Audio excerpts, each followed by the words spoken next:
Yeah, Tony, I heard something. Lies.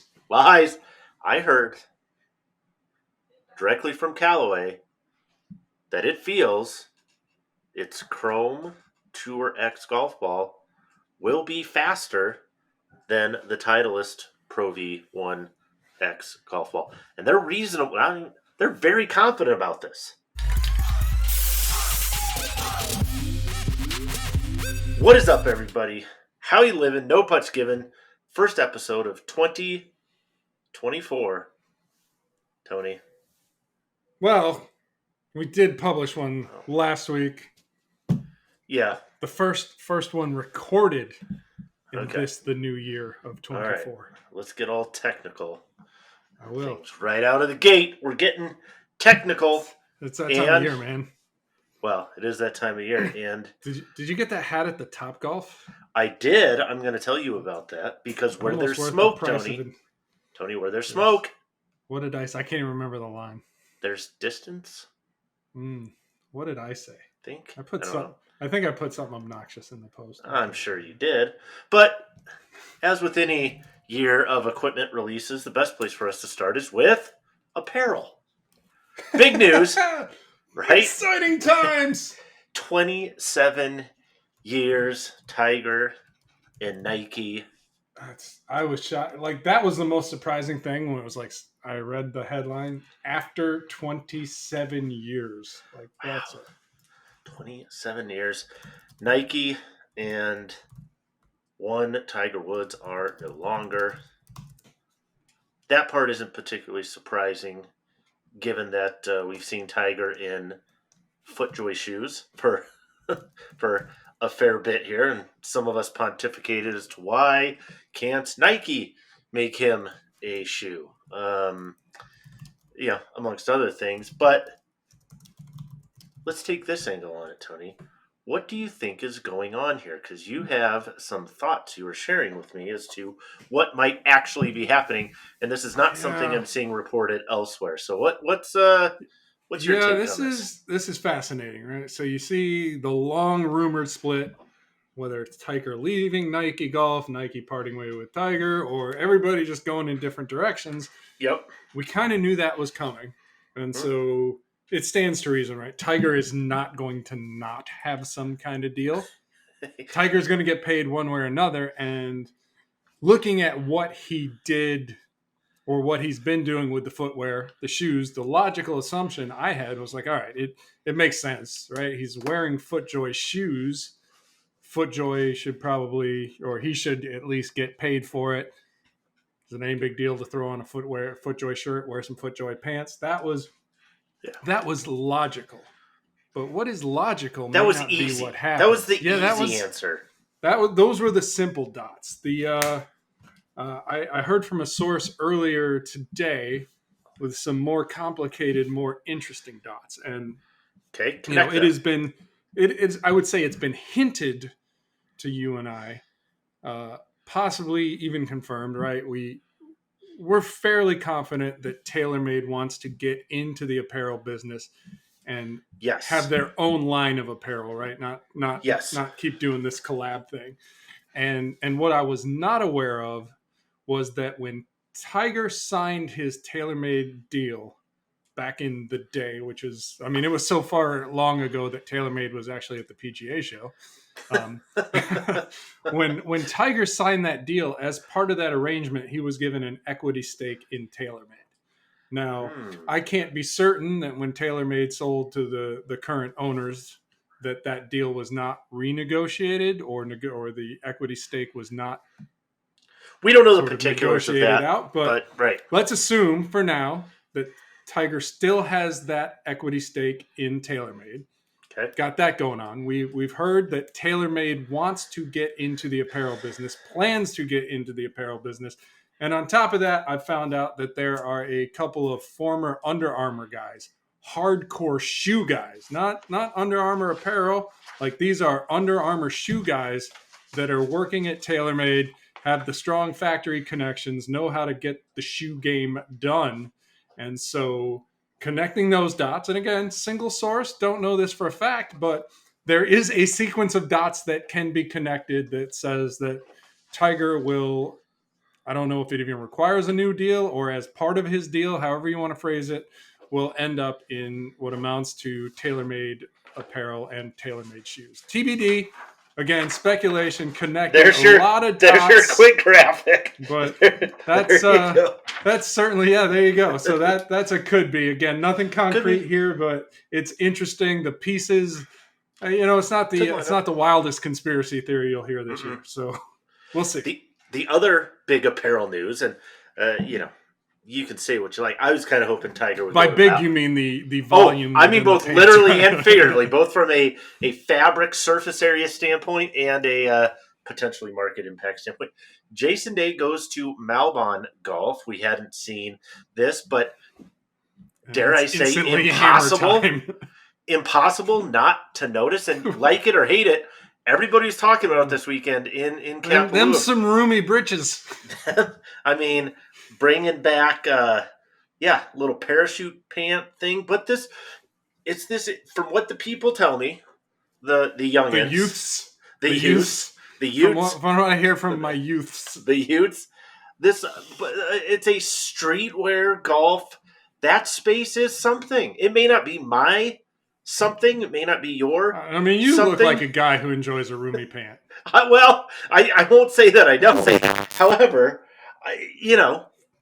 it's been a while since I've been into the Vision streetwear and the skater apparel and the street style kind of stuff. But it's a thing. It's happening. It's hammer time, baby. And Jason Day is your new requisite hammer in the hammer time situation. I cannot wait to see what he wears next.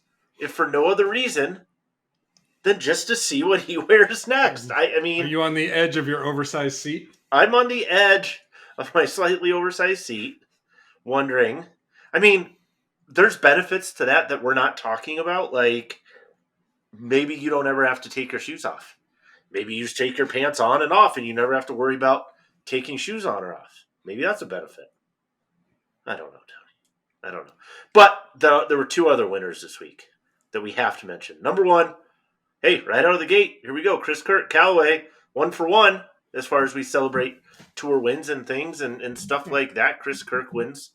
And how about that commercially uninterrupted Callaway promo they pulled off where super smart with the new gold standard, right? That's what we're going with for the ball. Clever. That's what they're calling it. Relentless Callaway golf ball branding.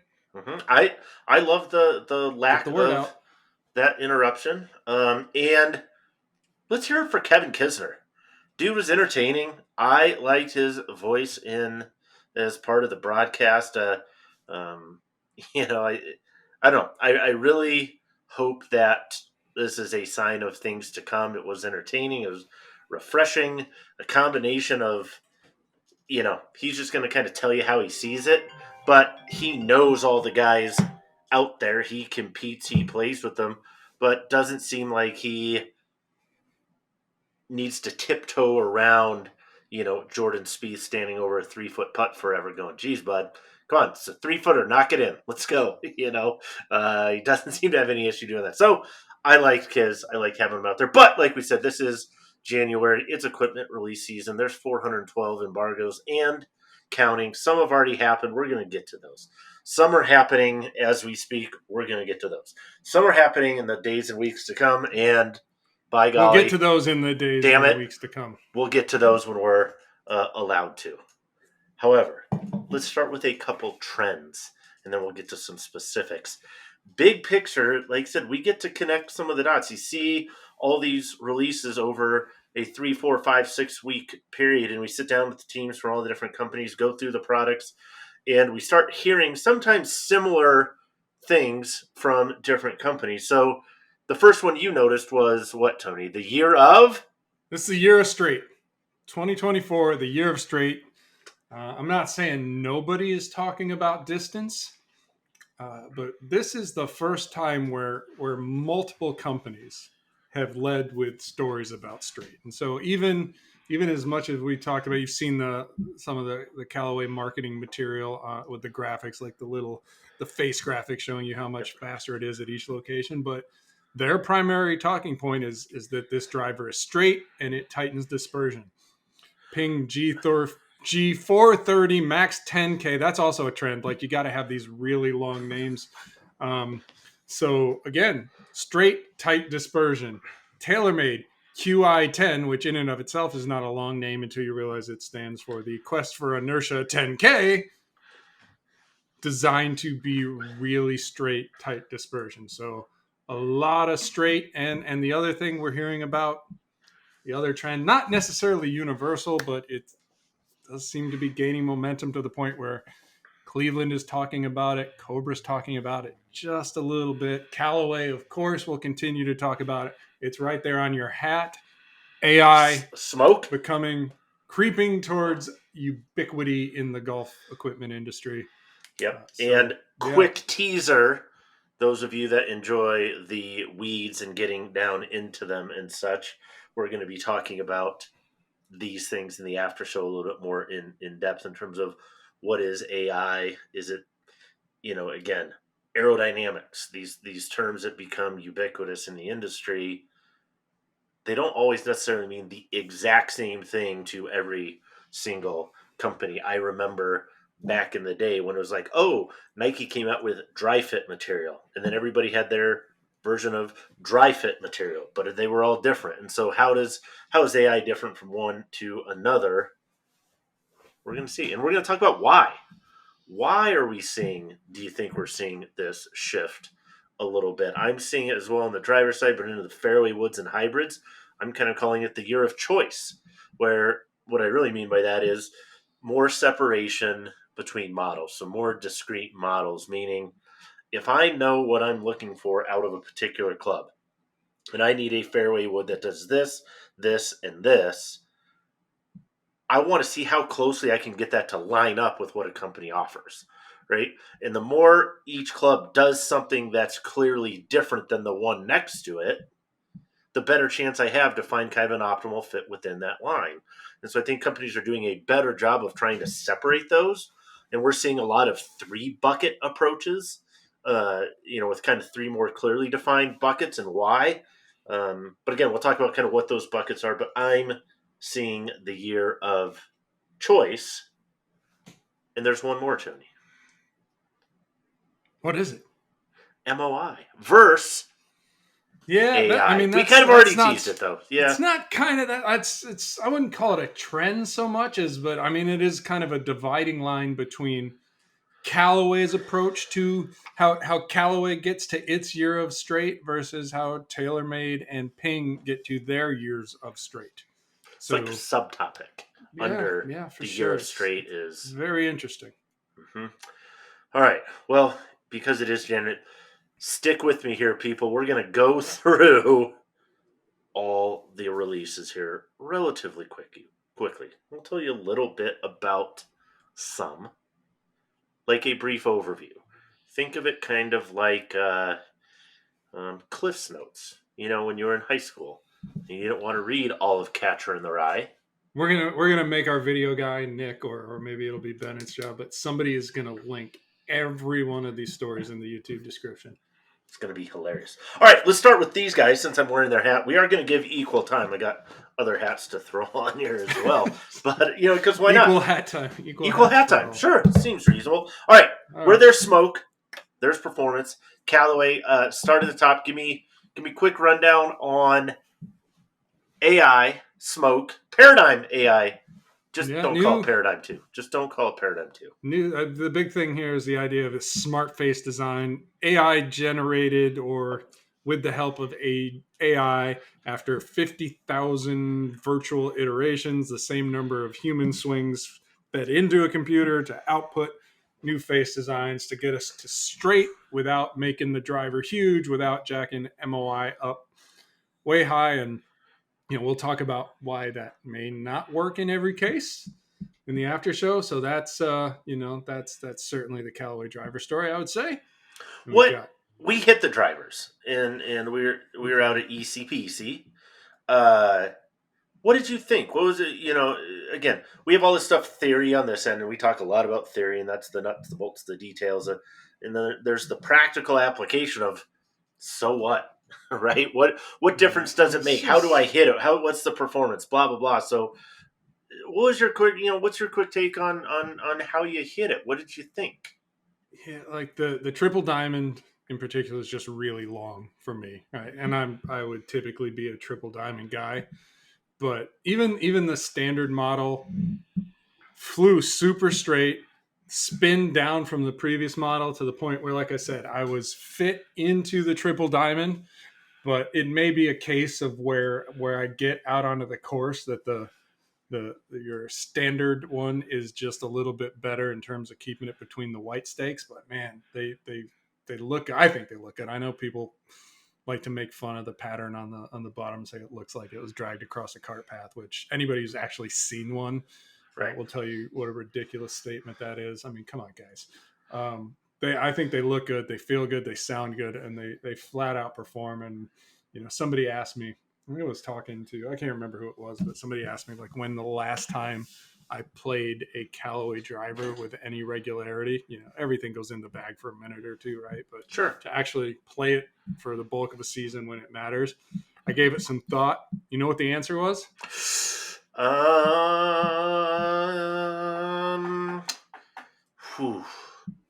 Maybe the FT square one. Was Close. it the square? Was it the FT9?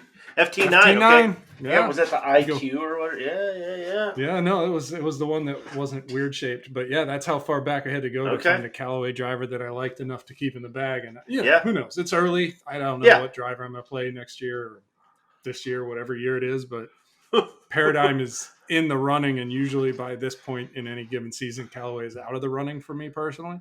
Mm-hmm. So yeah, just really, really impressed with that driver. Two of the three, and obviously the draw model is just not for me. No, not a good stop. fit. I mean, not a good fit for you. And like I said, we'll go more in depth on some of the stuff after show. But one other quick word about this: the idea behind the smart face that struck me, and I wrote this in the Fairwaywood articles. If there's a reason for people to be excited about applications of AI in this space, is what I really like about it is basically saying, we know that not all golfers swing the same, but we know that there are tendencies. And if we take, 5,000, 10,000, 100,000 swings, whatever it is, we can start to see patterns based on what actual golfers do.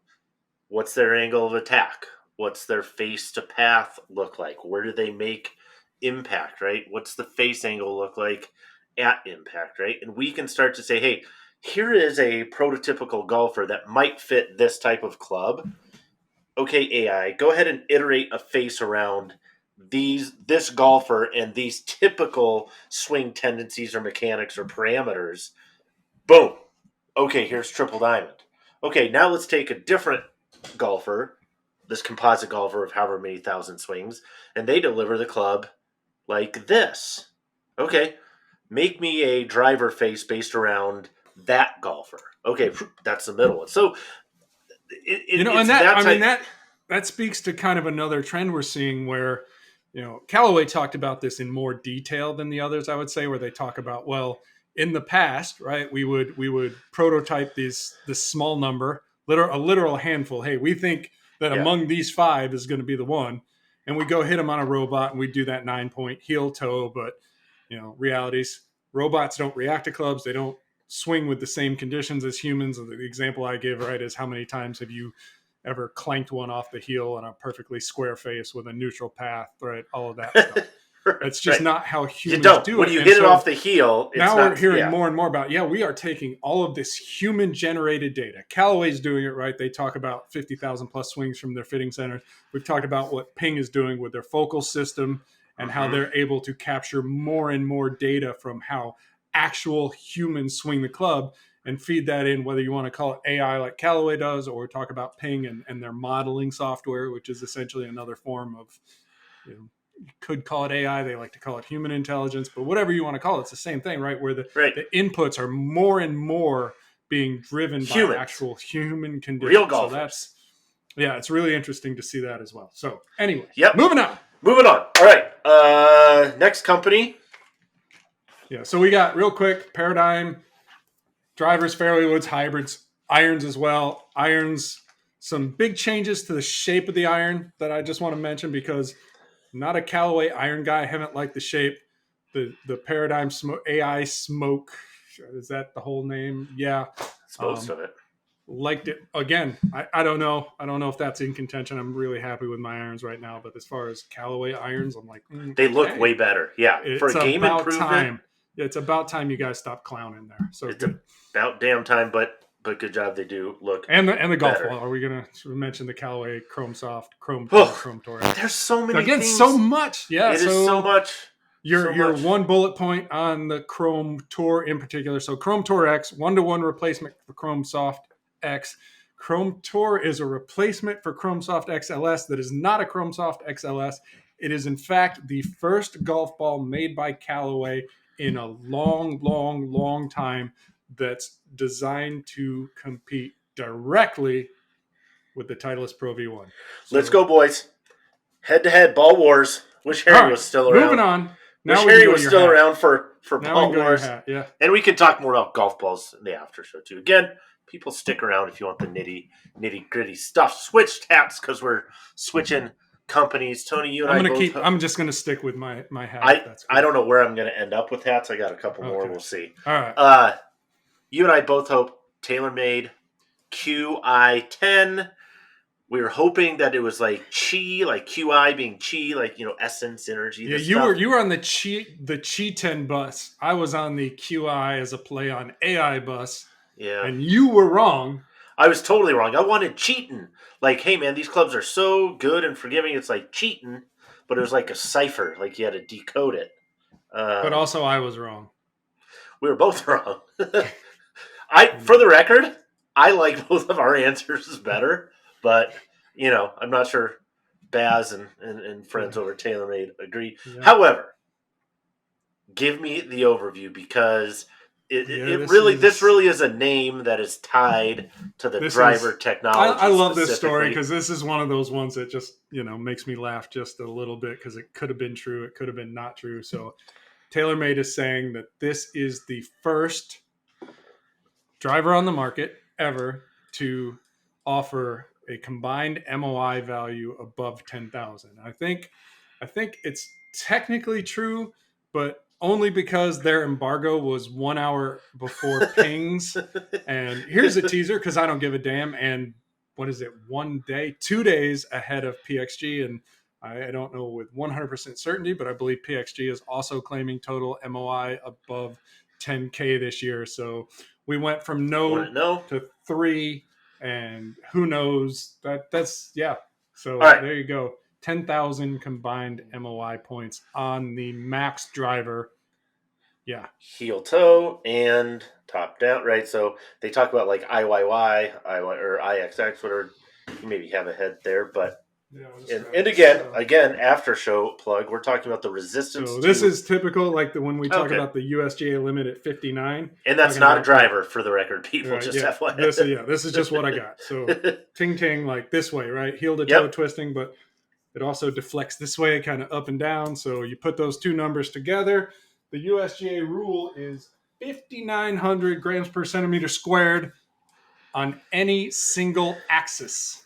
So, just on those typically two axes heel toe, alone. right? Yeah. Yep. So, but you got multiple axes, you can get way above that. And so the number we're working here is above 10,000 combined. So uber duper, super forgiving.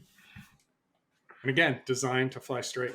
And now you said, to clarify, there's how many driver models that TaylorMade's coming out with? Or has 3. So we got 3 models. The Max is the one that is breaking that 10K barrier, right? Yeah. But there are 2 other models as well. We have they just calling it a standard. I think it's just the standard, just the QI10. Some have standard, some are like others. Yeah. I'm just calling it your run of the mill QI10. Yep. No. And then we have the QI10 LS instead of the plus. Credit to TaylorMade for just calling it what it is. Especially it's weird to be like, hey, this is our lower spin model, so plus.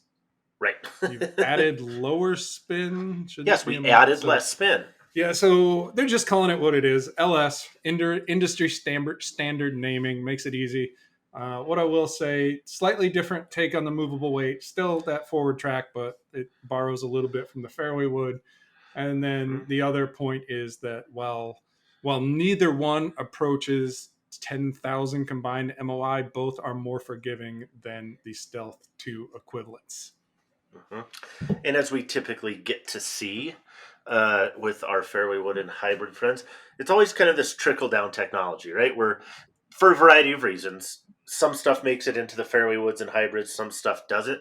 Most of the time, it's because it's not beneficial if it's not there, like a carbon face. You don't need a carbon face on fairway woods and hybrids.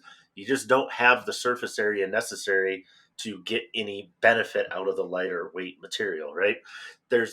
And therefore you have less internal structures to deal with and that kind of stuff. However, the key technologies that did carry over from that, the Infinity Crown. So for those of you that have played TaylorMade fairway woods for a while, you probably got very used to that line on the top, kind of right at that top line area. Sometimes it was white, sometimes it was a chalky white, sometimes it was a bright white, sometimes it wasn't white at all, but it was a steel or titanium. That is gone.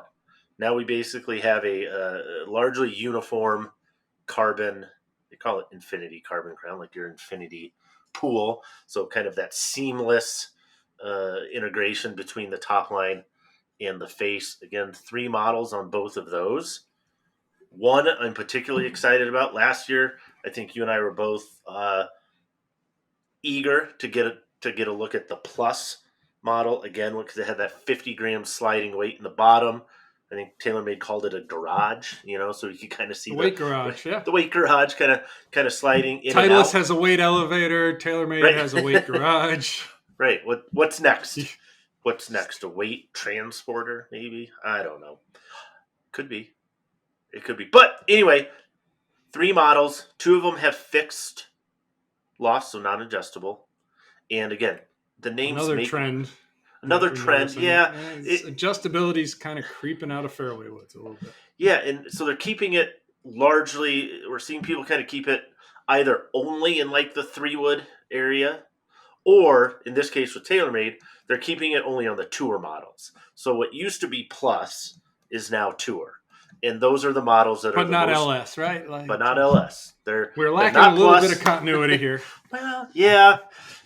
Yeah. But the thing is, it would be hard to call. I mean, yeah, the fairway wood itself, the tour head, is generally lower spinning than the others, but it has so much adjustability that it's not just low spinning for everybody because you can crank. You got a loft sleeve. You can go plus or minus 2 degrees. And you got your garage. You can park in the front of the garage at the back of the garage. Yeah.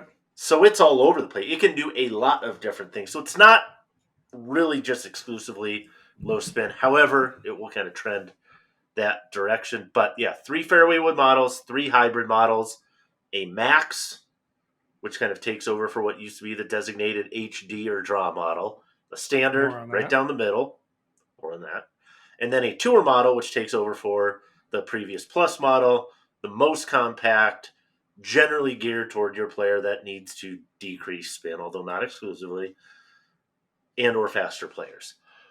Whew. And that's only 2, Tony. That is only 2. You didn't even mention just the TaylorMade QI irons, which are a replacement for the Stealth irons. So. Yeah. Yep. And biggest thing there that I saw, we didn't really test these or, we hit them some. But I personally, I know the term gets thrown around a lot. Hey, it's a game improvement iron that feels like a forged iron. And we were told that initially with the original Stealth irons. Yeah. My opinion differed from what the marketing materials may have suggested, but I will say, I'm not going to say that the QI10 irons feel like a forged cavity. I think they're just the QI irons, right? They're not. They're just QI. Well, yeah, QI irons, Quirons. I mean, there's a continuity problem with this lineup. Quirons. Just saying. Anyway, the irons do feel better, in my opinion, than the previous. I'll go better. You'll go better. All right, who's up next to bat? I guess Ping. What do we got? Ping doesn't have a whole new line. It's not. We got 430. No. This isn't 435. 440. By virtue of 1 hour, Ping has the second driver on the market. to cross the 10,000 total MOI barrier. Actual number, according to Ping, is closer to 10,100. Or Should have called it the yeah. 10.1K. But man, they just manufacturing tolerances being what they are, they want to guarantee that everyone out the door is 10,000 MOI. So there you go. That's your 10K. It is not a replacement for anything else in the lineup. So no, that's a good the point. the G430 Max 9 point something K, 9-ish K is still in the lineup. LST still in the lineup.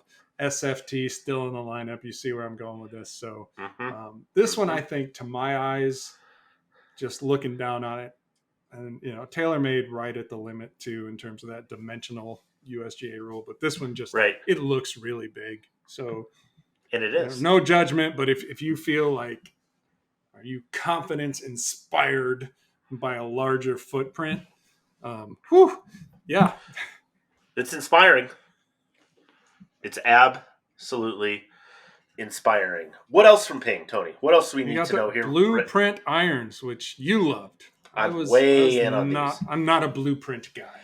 I'm way in on these Blueprint T, Blueprint S. It's right. I don't know if it's ironic. However, we saw golfers win. I think Sahith Theegala kind of right out of the gate. A couple others like won right away, bagging particularly the Blueprint S iron. So they've been on tour. Guys have been playing them and in fact winning with them for months prior to the launch. But the reason I'm excited about these irons is, and I think the Ping faithful will agree with me, it kind of seems like Ping gets these player cavity back irons that strike this really cool balance of being forgiving enough that decent amateurs can play them, but pros love them.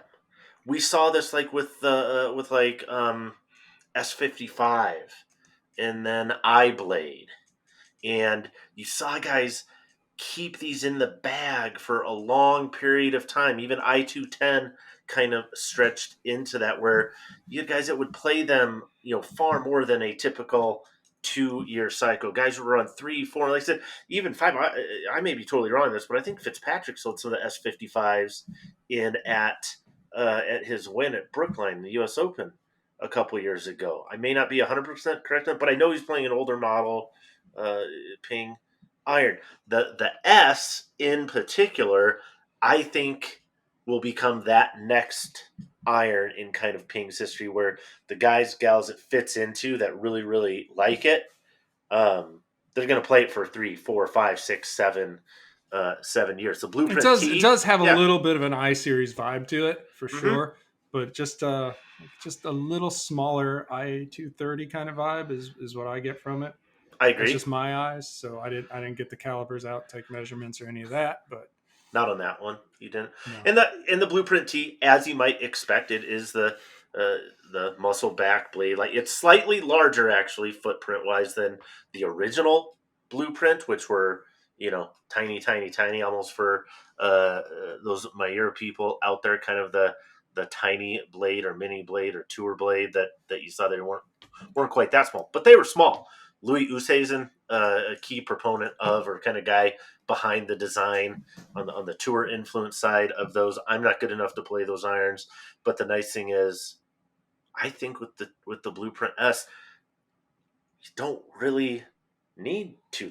I don't know that there's much that the Blueprint T does that the S can't do. So I'm all in on the S. I'm very, very excited about that particular iron. I'm just gonna wait for a different Ping iron. I think the Ping Tour Tony. Yeah, I'm gonna. Oh yeah, the T is definitely not for Tony. Blueprint Tony. That's not what it is. No, it's not. Not for me. Not this one. So big stuff coming from Ping on that end. We'll have other stuff coming from Ping likely throughout the year as well. Don't want to talk about that just yet. Next, who else we got? Let's run down the kind of the real quick. So Mizuno. There'll be more to come from Mizuno, but right now we are in It's called the T24 Color Up. It's the official kind of designation. It's a blue wedge, so blue is back into T24. Looks really good. All lofts, all grinds, as long as you're right-handed. If you're wrong-handed, Mizuno makes nothing for you or near nothing. Suck it. So If you're that be a left-handed, lesson. suck it. Bettinardi, their annual limited edition Tiki putter. I didn't make note in my note of the actual model that it is kind of like a wide body jam shape. I forget the designation, but the face milling on this one is super cool. Tiki. So that's fun. New Cleveland launcher drivers. So XL launcher, playing legacy, easy to hit, AI powered. Can't spell gains without AI. That's kind of the tagline there. Clever on Cleveland. So XL2, XL2 draw. New Halo fairways and hybrids as well. So again, I mean, these tend to be for guys looking for help, something easy to hit, which is can be super important in a fairway wood where we know a lot of golfers struggle. Yep. And then Zexio rebound drive 2 golf balls. Zexio 13 woods again. This is going to be long and light, right? We know the Zexio story. Yep. Speed for seniors or slower swingers. It's kind of that J-spec area too, right? Yep. Where we see lighter, new irons longer. as well. Zexio 13 irons, and then finally Titleist Tour Soft and True Feel golf balls. So refreshing the ionomers. Tidbit here: no velocity update, so not discontinued, staying in the lineup, but not refreshing it, allocating the resources elsewhere. Okay. And give you a little insight here. We'll drop the bomb right now. I don't think you can embargo a lack of something. I don't know. So I think I'm clear to say this. If not, I'll get a text message and that'll be that. But guaranteed. Tour Speed. Tour Speed, discontinued, coming out of the lineup, will not be in the 2024 Titleist family of golf balls. Tour I'd say one Speed. and done, but it was 2 and done, although the second one was really just a minor. Anyway, moving on. What's next? 1.5 and done. So, like we said, we know there's a ton of stuff. And Callaway, TaylorMade specifically, we'll talk again here in the after show in a minute. But before we get into the nitty-gritty dirt band details, you've seen it all. I've seen most of it. I've seen most of it. Seen the vast read majority. About all of it. Read about all of it. Seen most of it. We haven't seen it. We've read about it. We've been told about it. Yep. We're intrigued by some of it. What are a couple hidden gems, Tony, that you think might be popping up here? If you had to start picking a couple things out, because it's a cacophony, right? So fairway woods, hybrid. Ooh, I think so. Intriguing kind of hidden gem potential. Wilson Staff Model X golf ball. Ooh. So we know, right? We've done 2, or I think there might have even been a staff model in our first robot test. So we've done 2 to 3 robot tests on the staff model golf balls. They perform well on the robot. We've done ball lab on them. Quality. This is a Foremost produced golf ball coming out of the best Asian factory. Like if you don't own your own factory, you want your golf ball made at Foremost. Period. Hard stop. That's pretty much the extent of it. Yep. So coming out of Foremost, and the thing with the X's, and this is kind of thing like Wilson can do, because they all are smaller and they can take a little bit of a risk, because what have they got to lose, I guess, in one sense. So they have raised the compression on the Staff Model X to about 105, so up about 5 points, and so they're claiming like this is the fastest golf ball. Just for point of reference, balls that we typically designate as like really firm, your Pro V1Xs, your left dash. Pro V1X is 97. Left dash we had about right. It's supposed to be. Titleist says it's the same as Pro V1X, give or take. We have it a little firmer at 100, 101. So Wilson's targeting 105, and so given the correlation between compression and speed, this one holds. The math checks out, right? This is not, this isn't when Wilson was like soft is long on the duo, and you're like, I get what you're going for, but come on, guys. Right. This checks out. The math is solid here, and so this, I can't say it's the longest necessarily, or should be the longest, because you're dealing with aerodynamics and spin rates and things like that complete a total equation. But in terms of just a speed number, Staff Model X should be really fast. really fast. So We're going to that's find one. out. Yeah, And what then else? the other one in the hidden gem department that is, and it is, there almost is like a correlation with a gem shape here, but a triple diamond 7-wood. You stole one of my answers. They did not have this for us to try. Nope. I'm very, very angry about it, but I'm a big 7-wood guy. You are I 7-wood guy. love 7-woods. I can't foresee a situation other than headwinds at Bandon Dunes where I wouldn't have a 7-wood in the bag. And the idea of a slightly lower flying, more penetrating, lower spinning 7-wood, because it's still going to get up in the air. It's not like, oh, you go from like this to No, that. it's relatively lower spinning. It's still 7-wood, 21, 22, whatever degrees of loft. And if you're launching that thing, yeah. So that's one. There's going to be a conversation. I'm going to have to try it because I was like, and I did, and I will say too, as on the other end of the spectrum, kind of a weird combination for me, right? Like big high flying 7-wood guy, and I love that really flat, strong 3-wood.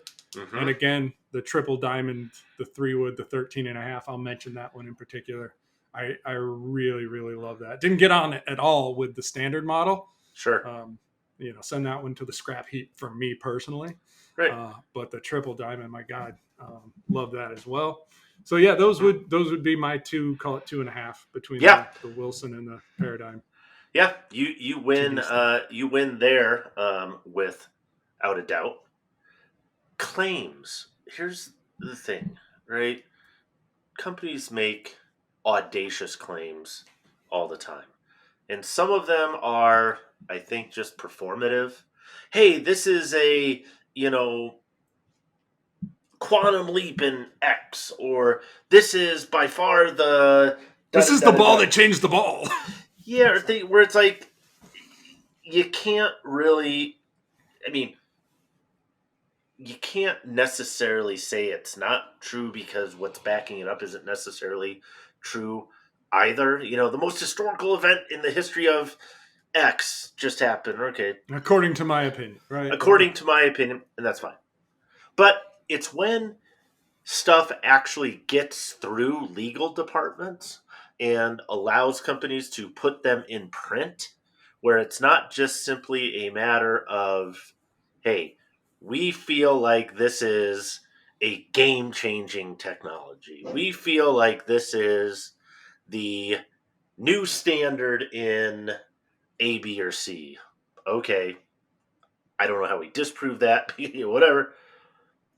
Any claims coming up that you're like, There are three, and I'll start with, well, we'll just kind of go down the list here. So the first one I think is the Chrome Tour X, where there were bold claims made relative to the Pro V1X, specifically, hey, it's faster and it spins more around the green. And Callaway's been bullish on this. They're going out there, they're doing testing with actual golfers, saying, hey, hit them both. Just look at the numbers, and you hit them both. And I think you were a little faster with the X. It definitely spun more. You and I both did the wedge test, because if there's one thing I can do with a golf club, it's swing a wedge repeatedly at partial speed, as you saw. Kind of creepy.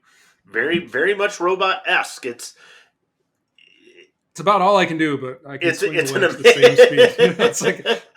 What can you do?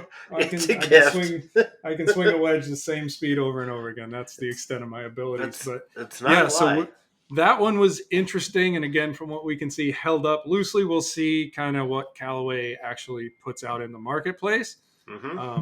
But certainly that one is intriguing. TaylorMade claiming 10K MOI, and not because I don't believe them. But eye-popping because let's talk about the history of driver MOI in my time in the industry. So my first experience with TaylorMade MOI was when they didn't have any. And so they invented their own metric called EMOI, or effective MOI. It's like, look, we don't have any MOI, but if we did and we kind of got our own formula, it says our no MOI is pretty close to this MOI, right? So that was phase one. And then phase two, which was roughly the jet speed era, right about that time. Like MOI just doesn't matter that much. Like we're not even going to mess around with the MOI. We're just saying, yeah, we don't really care that much. Not a It big deal. has it, but we're not going to really talk Right. And now, hey, we are the first by 1 hour to formally announce a 10K driver. So kind of eye-popping just the evolution of that. And the fact that, as we saw in the presentation, the jump in MOI from Sim 2 Max or Sim 2 HD, excuse me, right? That was the max of the max, I think. So whatever, I can't even remember the Sim 2 model with the highest MOI to where we are now with QI10. That's the single biggest jump in year-over-year MOI in the history of TaylorMade. So eye-popping. And then the last one, and this one, going back to the golf balls, looking at the other way. Titleist, talking about Toursoft, ionomer covered golf ball, right? So not a Pro V 1 year for Titleist. So they're going to be leaning into some different things this year, but they're basically saying, hey, look, we think Toursoft is it consistently punches above its weight class. It is the most underappreciated golf ball on the market. And we think if you compare it to what Titleist sees as a competitive set, which is ionomer, non-Tour ionomer, so Q-Star Tour, Tour Response, Chrome Soft, Tour B, RX, and RXS probably.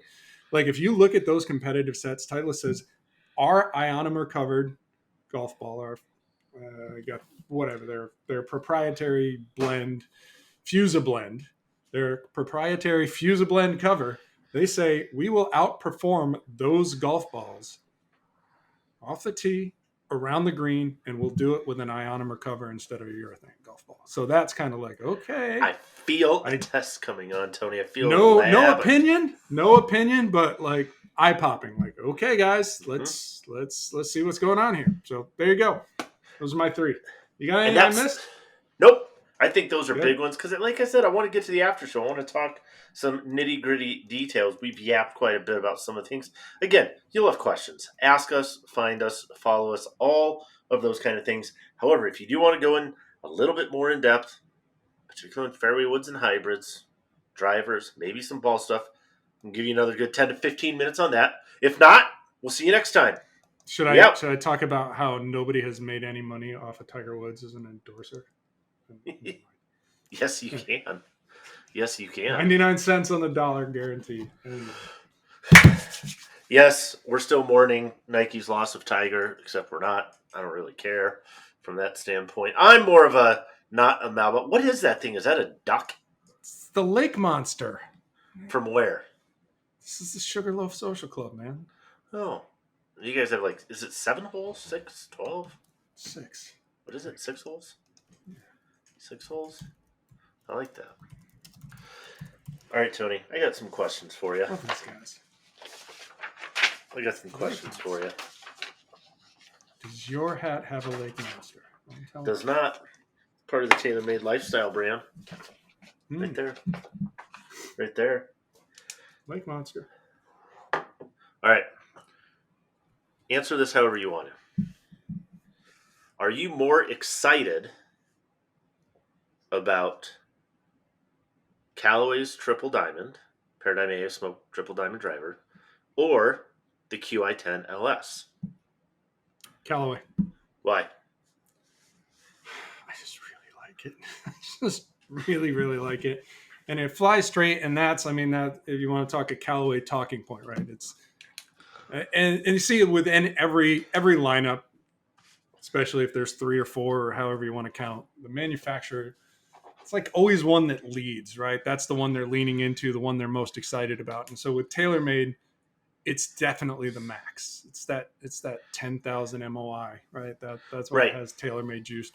With Callaway, it's a little more balanced, but they are talking about how this triple diamond is straighter, easier to hit, whether you're more forgiving, let's not conflate forgiveness and an MOI number, but more forgiving than any tighter dispersion, right? Like that's a good metric than any triple diamond to date. So they think it's their best triple diamond effort yet. Like I said, I hit it. I was like, okay. Whereas, the LS, the plus, whatever you want to call it, right? Good distance driver. going back to the 440 days and even, but Yep. it has never been easy to hit.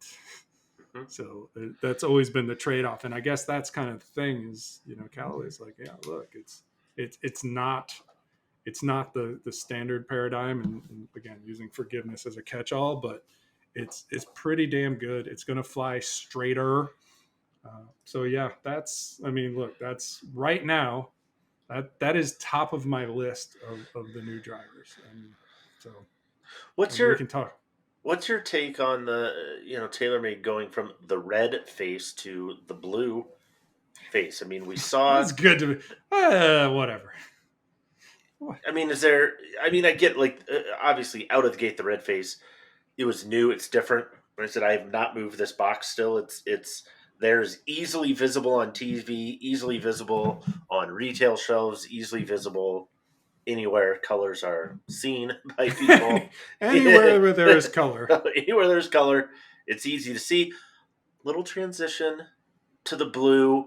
You're not hearing, at least, I mean, yeah, the carbon face is still there, but like you said, 10K is the story. It's the lead. Carbon face is there, And but blue. maybe not with the same level of energy as it was the last 2 you're years. 3 years, right? And so carbon face is carbon face.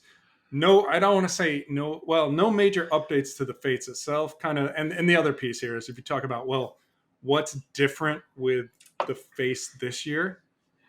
It's like we made some changes to the underlying structure that remove stresses, make it more efficient. And if we're going to summarize that as the bottom line, like we think it's not going to break this time. Right. And that's not, that's Right. good. As a golfer, as a consumer, that's what I want to hear. That's what I want to know. But Yes. as the company producing Yes. it, I'm not leading with that. I'm not like, Right. now with less breakage. No. So I think, Right. painting it blue conveys that it's different, right? It's gives you some sort of subtle message that a switch has been made. It's not what you saw last year or the year before. So, good on them. I think it's the right call, but ultimately, does the color of the face sway me one way or another? No, nope, not so much. Next question. Subtext. We're not seeing a lot of changes in pricing.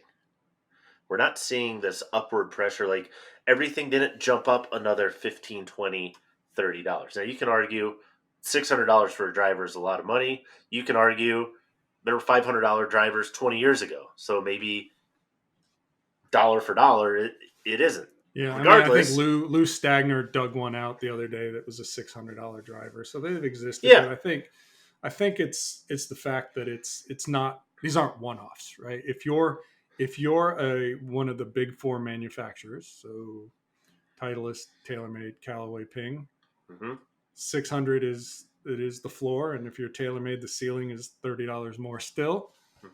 Before we start getting into custom stuff and things like that. So I think just how it is, and then we see kind of like the next tier of brands come in at a little less, and then obviously you're 550, and then 500, 550 to and then then we go. Work your way down to the Kirklands and the interesting on our Monday call today. Barba pointed out that McGregor, which is part of a family of brands that was acquired and kind of reinvigorated within the last couple of years, they have a driver that's below 200, I believe. So, like, I don't know. I have no idea if it's any good, how it stacks up, but that tells you, like, all right, you can spend 200, you can spend 630, whatever, right? There's something everywhere in between, pretty much. So, it kind of sucks that is, if you want one from the big four, 600 is your entry level pricing, but it is what it is. I don't know. Yeah. How big of a deal is the 10K barrier? And what I mean by that is this, like, to the degree we talk about MOI as being, right, a resistance to twisting, right? So if you want to call it forgiveness, that's fine, but you take any object, and if another figure object skater with the arms like this versus like this. Yes. So perfect. So if we boom. Low MOI, high MOI. Exactly. So speed up, slow down, speed up, slow. Okay. Is it? Everybody gets it. How big of a deal is this to brands to create something that hit that barrier, but two, and maybe more importantly, to golfers? Like, how much, from a performance standpoint, what is that going to do for me as a golfer that a 9K driver or a 9.5K driver can't? So there was Mike Stachura at Golf Digest responded to one of my tweets last week, again, kind of talking about this, and like he's spot on, right? There sometimes things like this happen just so the companies can say they did it, right? We made a 10K driver. Why? Because it's 10K. And you want 10K because it's 10Ks, and that sounds like a lot, and you want a lot of everything you can get. So in some sense, and again, right, and it's, if you look at historically, one of the first big MOI claims that I can remember, the first kind of like 5,900, that sumo squared abomination, right? That Nike. It flew reasonably straight, but the trade-off was it was 15 yards behind anything else you would play. So as Mike pointed out, ultimately what matters isn't the number, it's what does it do for me as a golfer. Right. And that's going to be an individual experience, but certainly, I didn't hit the TaylorMades, right? Full disclosure, I was a little bit under the weather when we were down at TaylorMade. So I limited, I hit a lot of wedges there and some irons, but that was the extent of it. So I didn't hit the TaylorMade driver, but we saw it with the ping like that. That driver flies straight, and knowing that when we kind of look at the strokes gain math, we know that if you're going to be within a handful of yards with any given driver in the market, and that's mostly what we see. Like when we look at our driver test, any individual, the top 5 to 10 drivers for any given golfer are going to be really close in terms of a distance number. And so when you look at which one is going to have the most benefit for me from a scoring perspective, it's going to be the one of those 5 you hit the straightest. Yeah. And so if the distance is already there, if you can give me straighter shots with no compromise in distance or minimal compromise in distance, then that is going to give you a huge benefit in terms of the ultimate result on your scorecard. So 10K is just a number.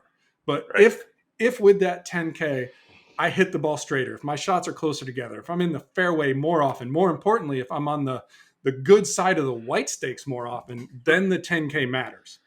Yeah. If you give me 10K and I'm still pounding it off into oblivion, or I'm 10 yards shorter, whatever it happens to be, then no, it doesn't matter. So as a number, it's inconsequential. If it delivers a benefit, then hell yeah, sign me up. What is going on here? There are just messages flying all over the place. It's supposed to be muted, but I don't know. Anyway. I think, when I hit the ping, the 10K, I wasn't hitting it next to something else. And so that's a caveat, right? In all of this, I hit the Paradigm AI Smoke really, really well on the monitor. That next to another Callaway, right? Next to another Callaway. I didn't hit it next to any other competitive product. So I can't sit here and say that this is uniformly better than that until I actually get a test stuff head to head, which is what everybody should do.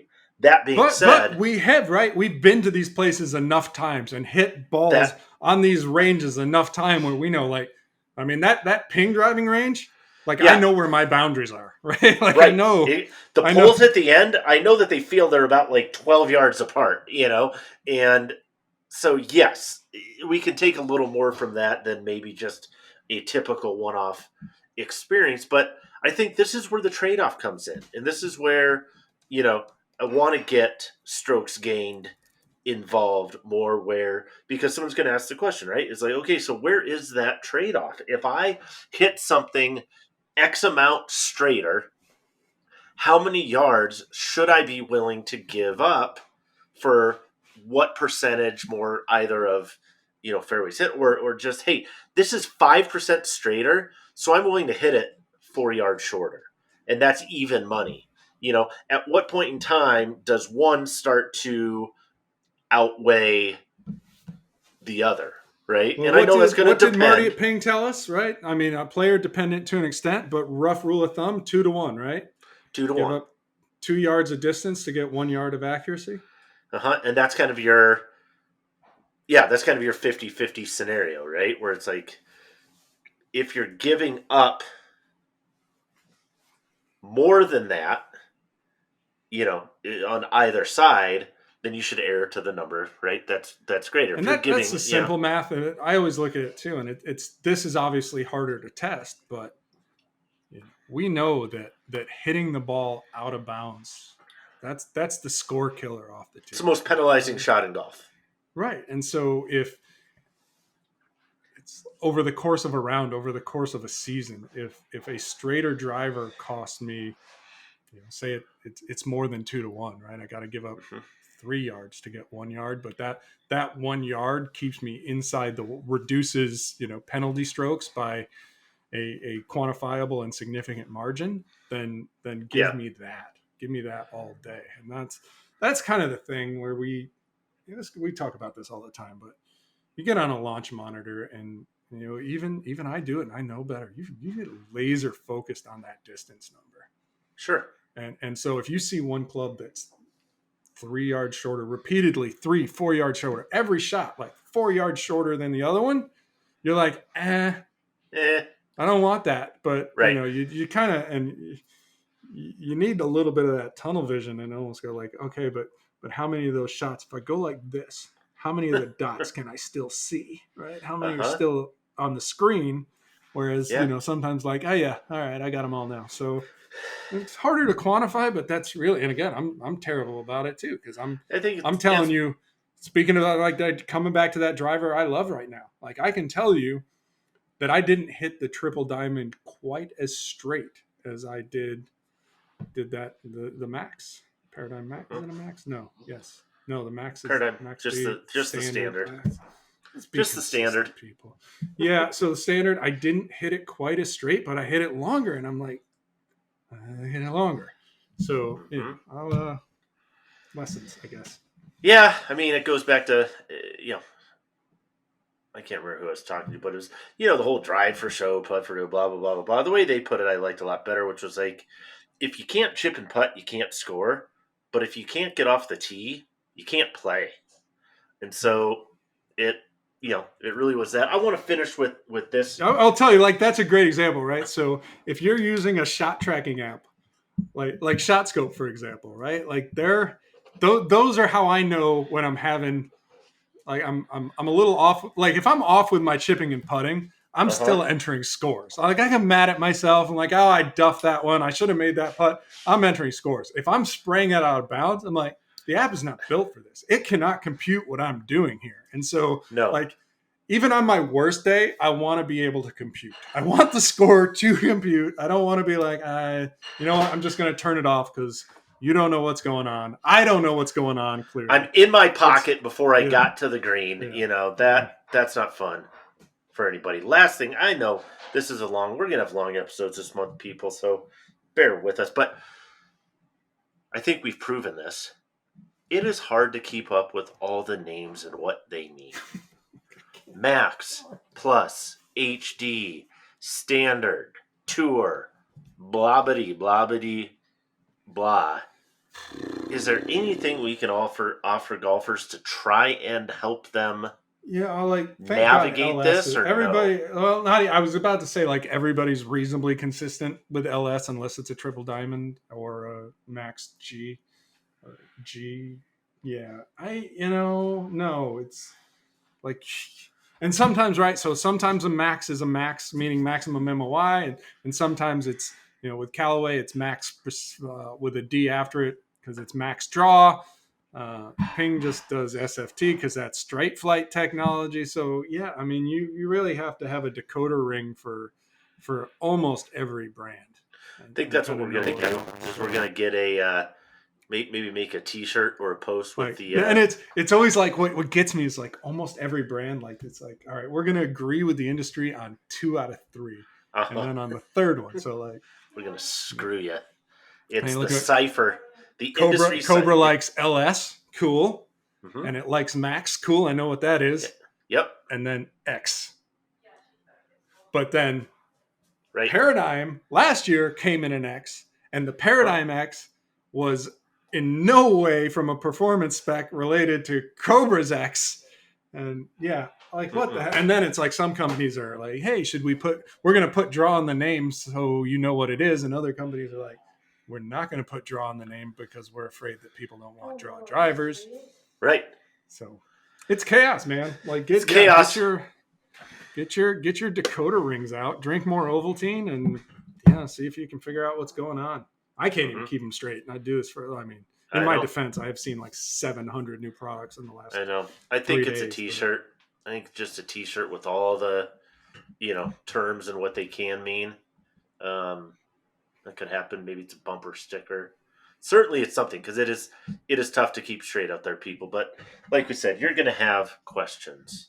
Ask us your questions. We will get you the answers. When it comes to performance stuff, we'll offer you our opinions. Testing is, we're probably at least a third of the way through driver testing now, or close to it. Yeah, maybe more than that. Philip has been busting the ass at the HQ. Yeah, they've been cranking. So hoping to have that out probably early February at some point.